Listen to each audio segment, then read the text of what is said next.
পরিচয় লাগে না, দুটো যায় এখানে। আমি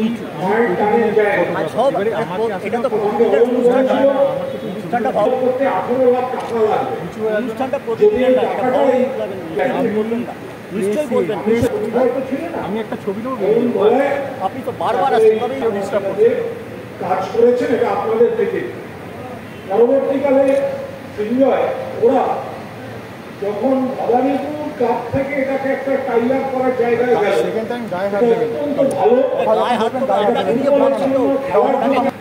ভবানীপুর ক্লাব ওদের ক্লাব, কিন্তু গায়ে রক্তের রংটা তো হচ্ছে সবুজ মেরুন, ওটা তো লাল না, ওটা সবুজ মেরুন। কিন্তু আমরা আবার এটা মনে করি ইস্ট বেঙ্গল না থাকলে মোহনবাগানের ভ্যালু নেই, মোহনবাগান না থাকলে ইস্ট বেঙ্গলের ভ্যালু নেই। ইস্ট বেঙ্গলকে হারিয়ে যা মজা, আর ইস্ট বেঙ্গলের কাছে হারলে যা দুঃখ, উল্টো দিকে অন্য ক্লাব থাকলে হবে না। আবার ইস্ট বেঙ্গলের ক্ষেত্রে এটাই প্রযোজ্য।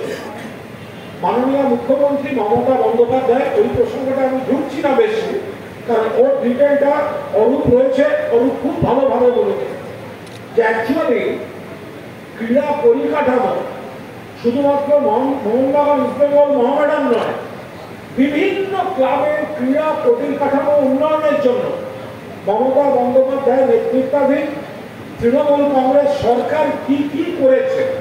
শুধু ফুটবল নয়, শুধু ক্রিকেট নয়, এই যে সন্তোষ ট্রফি জিতল, সেই ছেলেগুলোর চাকরি, বিভিন্নভাবে যাতে ফুটবল, ক্রিকেট, অন্য খেলা, ক্লাবের পরিকাঠামো, এই গোটা বিষয়টা নিয়ে আমার অরুণ একটা আওয়াজ তুলেছিল, খুব ভালো আওয়াজ।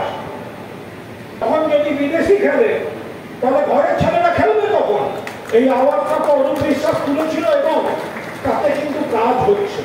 ফলে যে টিম এই মুহূর্তে মঞ্চে রয়েছে, এদের সঙ্গে থাকতে পেরে আমি নিজেকে সৌভাগ্যবান মনে করছি। এবং দক্ষিণেশ্বরের মতো ঐতিহ্যশালী জায়গায় একটা কর্মকাণ্ডে একটা কাঠবিড়ালির মতো কোথাও যদি কোনো ভূমিকা পালন করে থাকতে পারি, আমি নিজেকে ধন্য মনে করছি। আপনারা সবাই ভালো থাকবেন। জয় হিন্দ, জয় বাংলা।